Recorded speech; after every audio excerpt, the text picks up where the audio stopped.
Hello students. तो आज हम जो चैप्टर शुरू करने जा रहे हैं यह 6th क्लास की ज्योग्राफी का चैप्टर नंबर 1 और इसका नाम है the earth and the solar system. इस चैप्टर में हम पढ़ेंगे कि अर्थ क्या है और सोलर सिस्टम क्या है। लेकिन उससे पहले हम स्टार्ट करते हैं कि जब अंधेरा होता है, आप अपने घर से बाहर निकलते हैं, अपने आंगन में आते हैं, आसमान की तरफ देखते हैं, तो आपको क्या क्या चीज़ें दिखाई देती हैं। ठीक है, तो क्या क्या चीज़ें हैं वो हैं हमारे पास। अगर हम रात को बाहर निकलते हैं तो हमारे पास तारे दिखाई देते हैं हमें, जिनको हम स्टार्स बोलते हैं। उसके बाद चाँद दिखाई देता है जिसको हम बोलते हैं मून। उस तरह से अगर हम सुबह जाकर देखते हैं तो आसमान में हमें सन दिखाई देता है जिसको हम सूर्य बोलते हैं।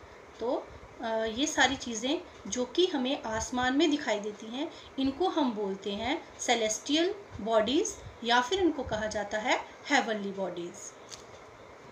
अब हम बात करेंगे कि ये स्टार्स या तारे ये किससे बने होते हैं, ये हमें चमकते हुए क्यों दिखाई देते हैं।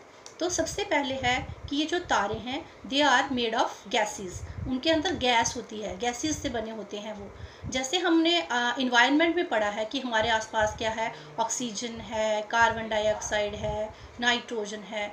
उसी तरह इन तारों में क्या होती है, दो तरह की गैसेस पाई जाती हैं जिसका नाम है हाइड्रोजन और हीलियम। तो ये गैसेस से भरे होते हैं। ये गैसेस जब जलती हैं तो जलने के कारण इनमें से लाइट भी निकलती है और हीट भी निकलती है। तो इस तरह से हमें ये तारे जो है वो चमकते हुए दिखाई देते हैं। हमारा जो सूर्य है वो भी क्या है, एक स्टार ही है। सन इज़ आल्सो ए स्टार। अगर हम मून की बात करते हैं तो मून भी हमें चमकता हुआ दिखाई देता है, लेकिन बच्चों इसकी अपनी कोई लाइट नहीं है। तो हमारा जो चंद्रमा है वो हमें इसलिए जगमगाता हुआ दिखाई देता है क्योंकि वो सूरज की रोशनी को रिफ्लेक्ट करता है।